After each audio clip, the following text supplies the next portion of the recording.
Bonjour mes petits explorateurs. Aujourd'hui, nous allons vivre une aventure extraordinaire avec Lila, une chenille très spéciale qui habite dans la plus belle forêt du monde. Installez-vous confortablement, fermez vos yeux si vous le souhaitez et laissez votre imagination vous transporter dans ce monde merveilleux. Il était une fois, au cœur d'une forêt magnifique, une petite chenille verte appelée Lila.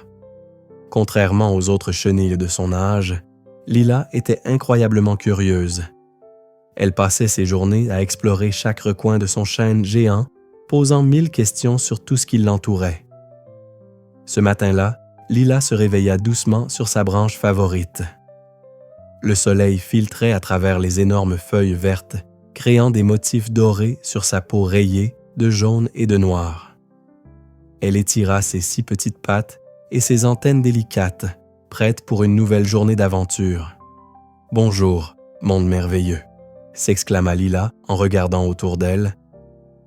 Son chêne était un véritable géant de la nature. Saviez-vous que les chênes peuvent y vivre plus de 1000 ans? Celui de Lila avait déjà 300 ans. Ses racines s'étendaient profondément dans la terre, aussi loin que ses branches s'élevaient vers le ciel. C'était comme un immeuble naturel de 15 étages. Lila adorait observer les feuilles de son arbre. Chacune était unique, avec des nervures qui ressemblaient à des rivières miniatures. Ces nervures transportent l'eau et les nutriments dans toute la feuille, exactement comme nos veines transportent le sang dans notre corps. Que c'est intelligent, pensait Lila. Soudain, elle entendit un bourdonnement familier.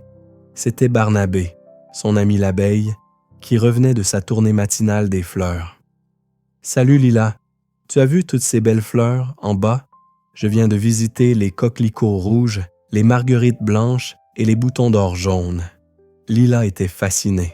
« Dis-moi Barnabé, pourquoi visites-tu toutes ces fleurs? » « Eh bien, » expliqua Barnabé en se posant délicatement sur une feuille. « Je récolte le nectar pour faire le miel, mais surtout, je transporte le pollen d'une fleur à l'autre. C'est grâce à nous, les abeilles, que les fleurs peuvent se reproduire et donner des graines. On appelle ça la pollinisation. » Lila était émerveillée. Elle ne savait pas que les petites abeilles avaient un rôle si important dans la nature. Sans elles, il n'y aurait pas de nouvelles fleurs, pas de fruits et même pas de légumes dans les jardins. Tout à coup, un écureuil roux dévala le tronc à toute vitesse, sa queue touffue ondulant derrière lui. Il s'arrêta près de Lila, les joies pleines de glands. « Bonjour, petite chenille, je suis Oscar. Je prépare mes réserves pour l'hiver. Tu sais, ces glands que je ramasse vont m'aider à survivre quand il fera froid et que la nourriture sera rare. » Lila réfléchit. « Mais Oscar, comment fais-tu pour te souvenir où tu caches tous tes glands? » Oscar sourit. « J'en cache tellement que j'en oublie la moitié. Mais c'est tant mieux, car au printemps, ces glands oubliés germent et deviennent de nouveaux chênes. Je suis un jardinier sans le savoir. » Cette information émerveilla Lila. Chaque animal de la forêt avait donc un rôle spécial.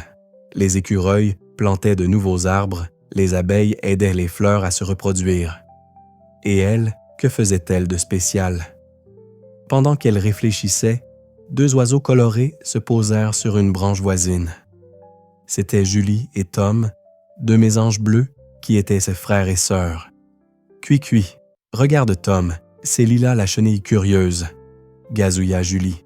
« Bonjour Lila, nous revenons de notre leçon de vol avec papa et maman. Nous avons appris à faire des acrobaties aériennes, » ajouta Tom fièrement. Lila les observa avec admiration. « Comme j'aimerais voler comme vous devez voir des choses magnifiques d'en haut. »« Oh oui, » répondirent les mésanges en chœur. « Nous voyons toute la forêt, les rivières scintillantes, les prairies fleuries et même la mer au loin. » Le cœur de Lila se serra un peu. Elle qui ne pouvait que ramper lentement sur les branches, elle rêvait de découvrir tous ces endroits merveilleux. Comme si elle lisait dans ses pensées, Grand-mère Chouette, la sage de la forêt, ulula doucement depuis le creux de son tronc.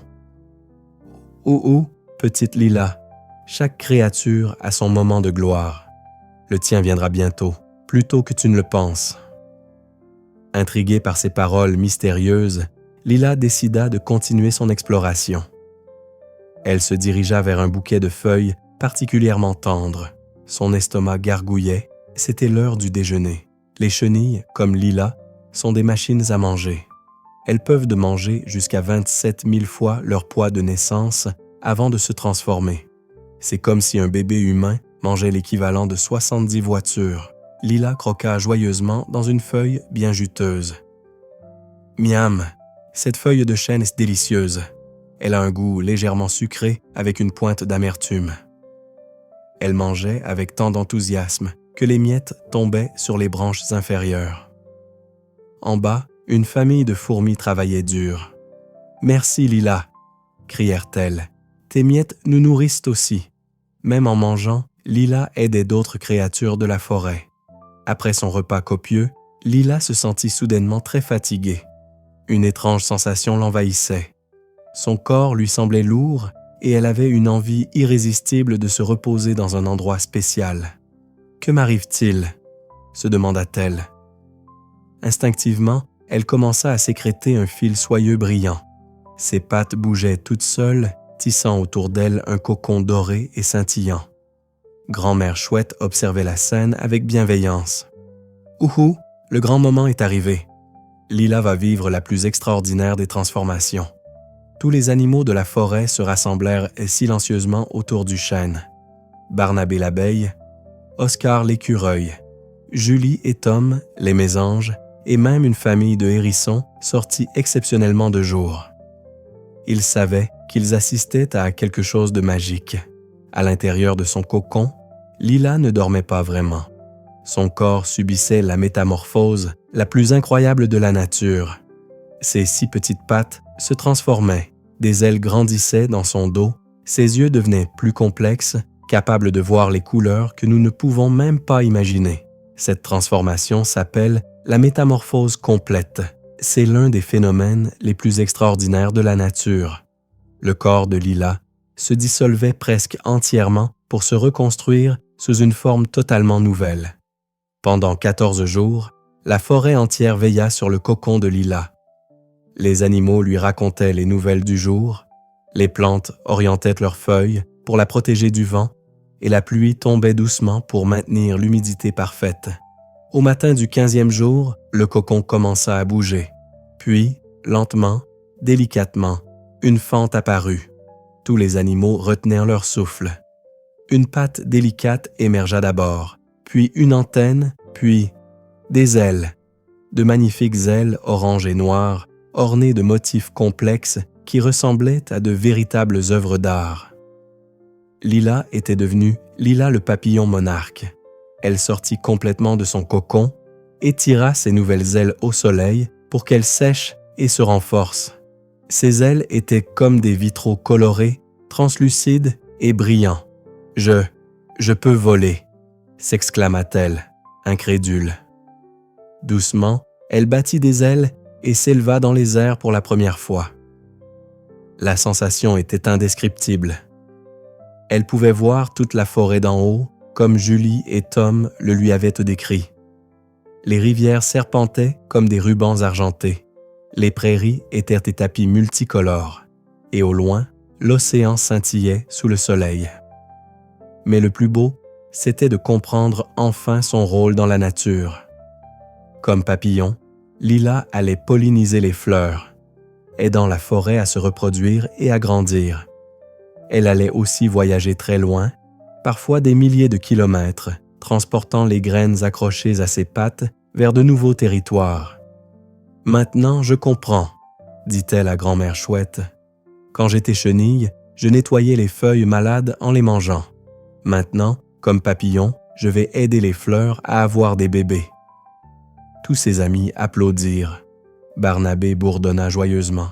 « Bienvenue dans l'équipe des pollinisateurs. » Oscar tapait des pattes. « Maintenant, tu pourras voir où je cache mes glands. » Et Julie et Tom chantèrent. Enfin, une compagne de vol.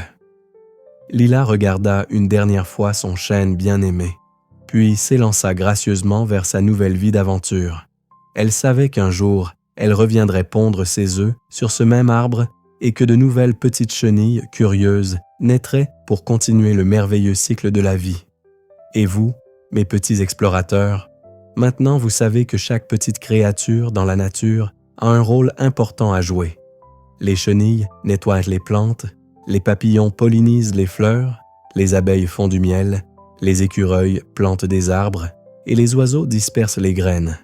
La nature est comme un grand orchestre où chaque animal joue sa partition pour créer la plus belle symphonie du monde. Et nous, les humains, nous devons apprendre à écouter cette musique et à la protéger.